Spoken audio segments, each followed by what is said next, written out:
విశాఖలో ఉక్కు నినాదం మార్మోగింది. గాజువాకలో విశాఖ ఉక్కు పరిరక్షణ పోరాట కమిటీ సభ్యులు కూర్మన్నపాలెం వద్ద భారీ బహిరంగ సభను నిర్వహించారు. ఈ సభకు SRCP, TDP, CPM, CPI, Congress, Janasena తదితర రాజకీయ పార్టీల నాయకులు హాజరయ్యారు. ఈ బహిరంగ సభకు రాజకీయాలకు అతీతంగా అందరూ పెద్ద ఎత్తున పాల్గొన్నారు. బహిరంగ సభలో కార్మికులు పాల్గొని కేంద్ర ప్రభుత్వం నిర్ణయాన్ని వ్యతిరేకిస్తూ నినాదాలు చేశారు. ఇంకా ఈ కార్యక్రమంలో సిపిఎం నేత మధు, సిపిఐ రామకృష్ణ, ఇతర పార్టీ నేతలు పాల్గొన్నారు. చాలా ముఖ్యం అండి. భూమి ఇచ్చిన వాళ్ళు ఇవాళ మనం వాళ్ళకి న్యాయం చేయకపోతే భవిష్యత్తులో కూడా ఎవరు భూమి ఎవరు ప్రభుత్వానికి. సో అది చాలా మంచి మూమెంట్. అందరూ దాన్ని ఇన్స్పిరేషన్ గా తీసుకోవాలని కోరుకుంటున్నాను. Thank you. రాష్ట్రంలో లేకపోవచ్చు, వేరే రాష్ట్రంలో ఉంటారు, వాళ్లతో రైజ్ చేయించాలన్నారు. లోక్సభలో మా పార్టీ పార్లమెంట్ సభ్యులతో, రాజ్యసభలో మా పార్లమెంట్ సభ్యులు బినయ్ విశ్వం గారితో ఖచ్చితంగా పార్లమెంట్లో రైజ్ చేయిస్తాం. నంబర్ 2. నంబర్ 3, ట్రేడ్ యూనియన్స్ సంబంధించి మీరందరూ కూడా పబ్లిక్ రంగ పరిశ్రమలో ఉండే మీ యూనియన్స్ పెట్టమన్నారు. మా ఏఐటీసీ నాయకులు, సిఐటి నాయకులు ఇక్కడ ఉన్నారు. ఆల్రెడీ ఉదయం కూడా మధు గారు, నేను వారితో మాట్లాడాము. మీరు చెప్పిన ఆ సూచన కూడా మేము ఖచ్చితంగా బలపరుస్తాం. మొత్తం రాష్ట్ర వ్యాప్తంగా, దేశవ్యాప్తంగా కూడా మా ట్రేడ్ యూనియన్ నాయకులతో సంప్రదించి ఈ అంశాన్ని ఒక ప్రముఖమైన అజెండాగా ముందుకు తెస్తాం. నేను ఈ సందర్భంగా శ్రీనివాస్ గారిని మనందరి తరఫున కోరేది ఏమంటే, ఆయన చివరిలో ఒక వ్యాలిడ్ పాయింట్ చెప్పారు. ఎవరు ప్రాణాలు అర్పించాల్సిన అవసరం లేదు, ఎవరి జీవం. అది కరెక్ట్, అది లాస్ట్ రిసార్ట్ అది. కానీ ఇవాళ ఆపాలంటే నేను మరింత క్లియర్గా చెప్తా ఉన్నా. ముఖ్యమంత్రి జగన్మోహన్ రెడ్డి గారు ఆల్ పార్టీ మీటింగ్ పెట్టాలి.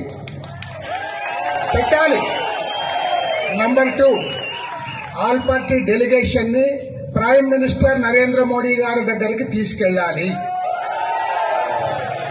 నేను ఏదో రాజకీయంగా వాళ్ళని ఇబ్బంది పెట్టడానికి కాదు, ఒకే ఒక్క అంశం చెప్తా ఉన్నా, ఒక్క మాటే.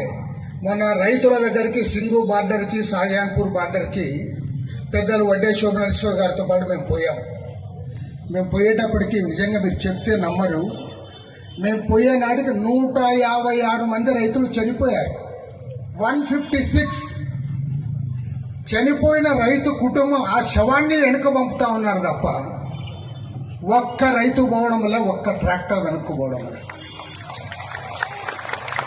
అంటే ఎంత మొండిగా, మూర్ఖంగా ఉందో ప్రభుత్వం అర్థం చేసుకోండి. కాబట్టి నేను కోరేదేమంటే, ఓకే మనం ఒక మాట అటు ఇటు మాట్లాడినా, వివిధ రాజకీయ పార్టీలైనా మనం సింగిల్ అజెండాతో we are all with you, because you are in the government. మీకు ప్రధానమైన బాధ్యత మీకుంది.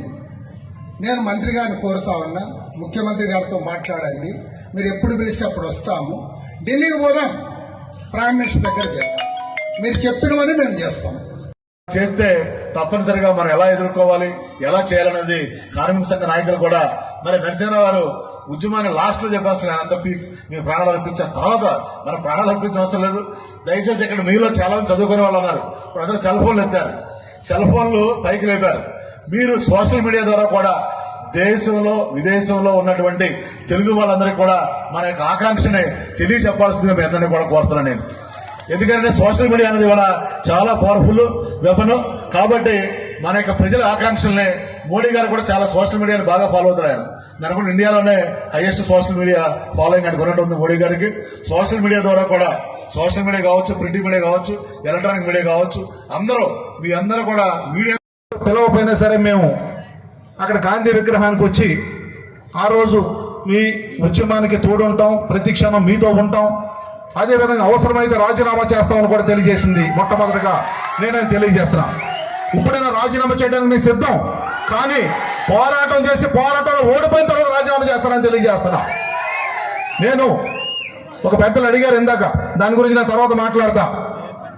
ముఖ్యంగా మొట్టమొదటి నుంచి గేట్ మీటింగ్ పెట్టినప్పుడు మీ కాళ్ళ కింద మా చేతులు పెడతాం, రక్తం కాలితే మా చేతులకు కాలుతుంది, మిమ్మల్ని సగౌరవంగా సాగనంపుతాం. మీ మీద చెయ్యి పడితే, మీకు అవమానం జరిగితే దానికి రెట్టింపు చెల్లించే బాధ్యత ఆంధ్రప్రదేశ్ ప్రజానీకంగా మాది అని తెలియజేస్తా ఉన్నాం. దొంగ మాటలతో మిత్రమా, వంగపోతే అయ్యే కాలం లేదు, కాళ్ళు పట్టుకుంటే కాలు తన్నే కాలం ఇది. కాబట్టి ఆలోచిద్దాం. నేను కోరుకుంటా ఉన్నా అందరినీ కూడా ఒక 5-6 రోజులు అన్ని రాజకీయ పక్షాలని అందరితో కలిపి కూర్చోబెట్టే ప్రయత్నం చేస్తాం. మీరు నిర్ణయం తీసుకోండి. అందులో హేతువుని హేతువు కాంతాన్ని చర్చించుకుందాం. లక్ష్యాన్ని ఏ విధంగా ఛేదించాలో ప్రణాళిక చేసుకుందాం. ఎవడు మన కన్నీళ్ళ కలిగేవాళ్ళు లేడు. ఇప్పటికే లెక్కేస్తా ఉంటారు. ఎన్ని ఎకరాలు అమ్మేద్దాం, ఎన్ని ఎకరాలు బ్యాంకులు పెడదాం అని. వాంట మనకేం మాట. నరేంద్ర మోడీ, నేను రాష్ట్ర ప్రభుత్వాన్ని కోరుతా ఉన్నా, ఎందుకంటే అందరూ కూడా చాలా నిజాయితీగా మాట్లాడాలనుకుంటా ఉన్నా. ఇక్కడ నేను రాష్ట్ర ప్రభుత్వం బాధ్యత తీసుకోవాలి. రాష్ట్ర ప్రభుత్వం ప్రకటించాలి. ఏమని? నరేంద్ర మోడీ, ధర్మేంద్ర ప్రధాన్, నిర్మలా సీతారామన్ బ్యాక్గ్రౌండ్ లో బ్యాక్డ్రాప్ ఆర్ఎస్ఎస్ నాయకులారా, ఖబర్దార్. విశాఖపట్నం ఉక్కు పైన చెయ్యి పెడితే మిమ్మల్ని చరిత్ర ఆఖరి పేజీల్లో కలిపేస్తామని చెప్పాలి. వంగి వంగి దండం పెడితే వినడానికి ఇక్కడ ఇందిరాగాంధీ గారు లేరు. లేక గట్టిగా అరిస్తే అయ్యో మావా లేరు, అసలుకి రాజీవ్ గాంధీ గారు లేరు. ఒక తమ్ముడు సోనియా గాంధీని పిలుస్తారా అని చెప్పారు. అవసరమైతే విశాఖపట్నానికి కాంగ్రెస్ పార్టీ అగ్ర నాయకత్వాన్ని తీసుకొని వస్తాం, అవసరమైతే అన్న విషయాన్ని తెలియజేస్తా ఉన్నాం. మీతో అడిగా అందరినీ కూడా ఒక్కొక్కరు పోదామా, అందరూ కలిసిపోదామా? నా ప్రపోజల్ అయితే అందరూ కలిసిపోదాం. పార్లమెంట్ సభ్యుడు పార్లమెంట్ లో అయితే చేయండి. మీకేమీ కాకుండా మా గుండెల్ని రోడ్డు మీద పెట్టి మా చేతులతో కాపాడే బాధ్యత మాది. కాబట్టి రాజకీయాలకు అతీతంగా ఏ నిర్ణయాలు ఉండవు. రాజకీయాలకు లోపడే నిర్ణయాలు ఉంటాయి. కానీ రాజకీయ ప్రయోజనాలు ముందుకు పోకుండా 6,066 గ్రామాలు ఖాళీ చేసి వారి తాత ముత్తాతలు ఇక్కడ ఉండి పుట్టి పెరిగిన వాళ్ళంతా ప్రాంతాలు ఖాళీ చేసి వెళ్లి ఈ స్టీల్ ప్లాంట్ కోసం ఇచ్చారు. 30 సంవత్సరాల నుంచి ఉద్యోగులందరూ కష్టపడి వారందరూ ఈ ప్లాంట్ ని కాపాడుకుంటూ వచ్చారు. ప్లాంట్ రన్ చేశారు. 10,000 కోట్ల బ్యాంక్ రిజర్వ్స్ ఉండేవి. దీనికి ఎక్స్పాన్షన్కి వెళ్లారు. ఎక్కడో రైళ్లు వీళ్ళు ఫ్యాక్టరీ పెట్టారు. లేకపోతే ఎక్కడో డబ్బు అనవసరంగా తగలబెట్టారు. ఈ రోజు నష్టాల్లోకి వచ్చింది ఫ్యాక్టరీ.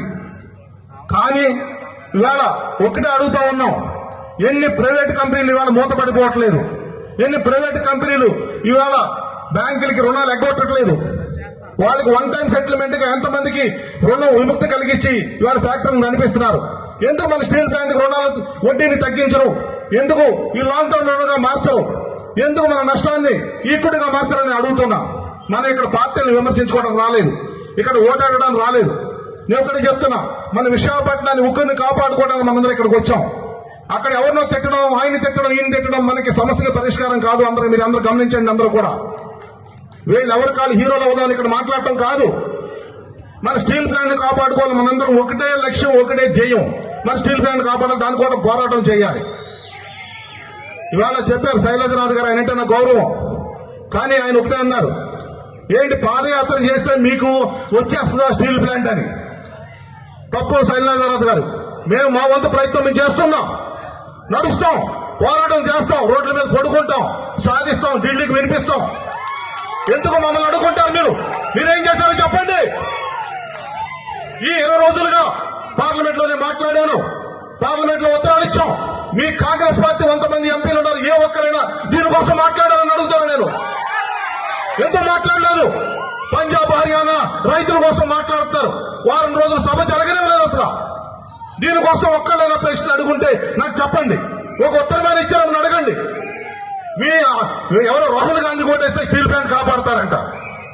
రాష్ట్రాన్ని 2 ముక్కలుగా విడదీశారు. మీరు 2 ముక్కలుగా విడదీశారు. ఎప్పుడు భారతదేశం పుట్టిన తర్వాత ప్రతి ఒక్కరు మర్చిపోవాలని తప్పు పని మీరు చేశారు. ఇవాళ మీరు వచ్చి ఇక్కడ ఓట్లు వేయడానికి వచ్చారా? మీరు శైలజ కాపాడండి, మా ఫ్యాక్టరీ కోసం మాట్లాడండి పార్లమెంట్ లో. మాకంటే ఎక్కువ బలం ఉంది మీకు. మేము 25 మంది ఎంపీలు ఉంటే మీరు 100 మంది పైసలకు ఎంపీలు ఉన్నారు. మాట్లాడండి. తప్పది తప్పది తప్ప